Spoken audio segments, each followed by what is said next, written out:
Qui est là? C'est moi, je vous vois. C'est vous, mon Dieu. Où se trouve votre chambre? Par ici? Il est tard sans doute. Est-il déjà 11 heures? Oui, 11 heures passées. C'est la dernière fois que je viens chez vous. Vous ne me reverrez peut-être plus. Vous partez en voyage? Je ne sais pas. Alors vous ne viendrez pas demain chez ma belle-mère? Je ne sais pas. Tout se décidera demain matin. Là n'est pas la question. Je suis venu vous dire quelques mots. Pourquoi ne vous asseyez-vous pas? Comme vous êtes petite et maigre, quelles mains toutes transparentes, des doigts de morte. J'ai toujours été comme ça. Quand vous habitiez à la maison aussi? Oui. Votre belle-mère vous battait lorsque vous habitiez chez votre père? Me battre? Qu'avez-vous dit là? Mon Dieu, me battre. Et si elle-même, elle me battait? Pourquoi pas, en somme? Pourquoi ne m'aurait-elle pas battue? Vous ne savez rien à rien. Elle est si malheureuse. Oh, comme elle est malheureuse.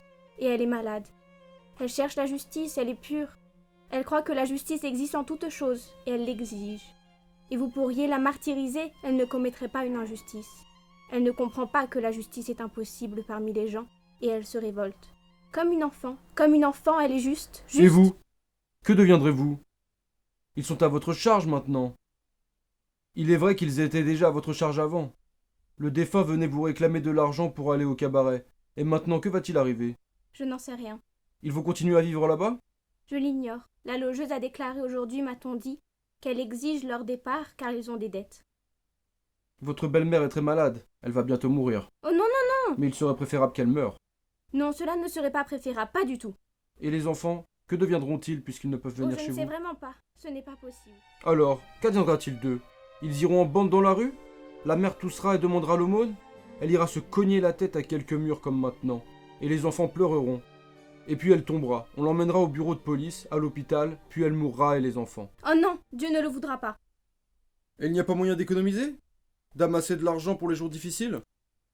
Non. Évidemment que non. C'est évident.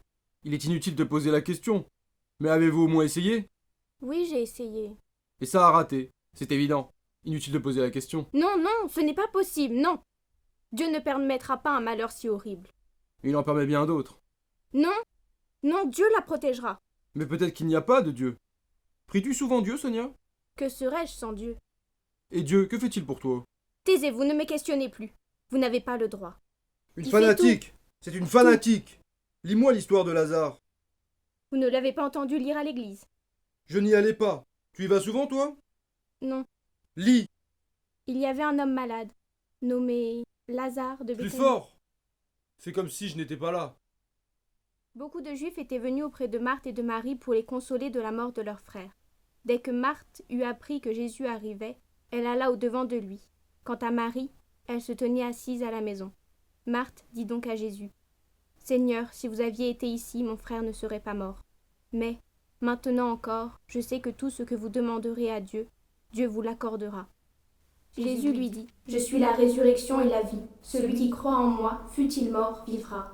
Et quiconque vit et croit en moi ne mourra point pour toujours. Le croyez-vous? » « Oui, Seigneur, dit-elle, je crois que vous êtes le Christ, le Fils du Dieu vivant, qui êtes venu en ce monde. » Lorsque Marie fut arrivée au lieu où était Jésus, le voyant, elle tomba à ses pieds et lui dit: « Seigneur, si vous aviez été ici, mon frère ne serait pas mort. » « Ôtez la pierre, dit Jésus. » Marthe, la sœur de celui qui était mort, lui dit: « Seigneur, il sent déjà, car il y a 4 jours qu'il est là. » Jésus lui dit: « Ne vous ai-je pas dit que si vous croyez, vous verrez la gloire de Dieu? » Ils ôtèrent donc la pierre, et Jésus, levant les yeux au ciel, dit: « Père, je vous rends grâce de ce que vous m'ayez exaucé. Je sais que vous m'exaucez toujours, mais j'ai dit cela à cause de la foule qui m'entoure, afin qu'ils croient que vous m'avez envoyé. » Ayant parlé ainsi, il cria d'une voix forte: « Lazare, lève-toi !» Et Lazare se leva.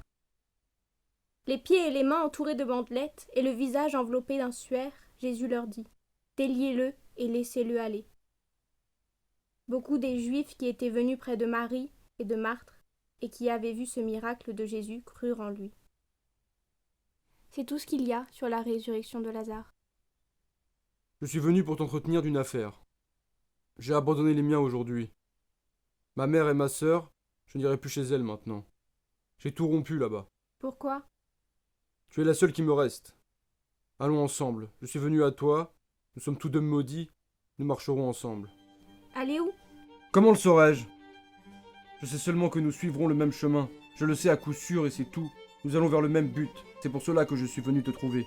Je ne comprends pas. Tu comprendras plus tard. N'as-tu pas fait la même chose? Tu as aussi sauté par-dessus le mur.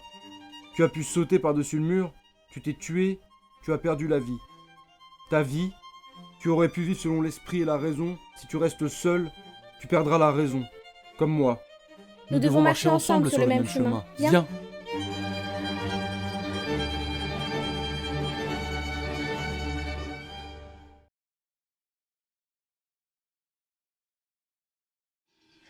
I found a microphone.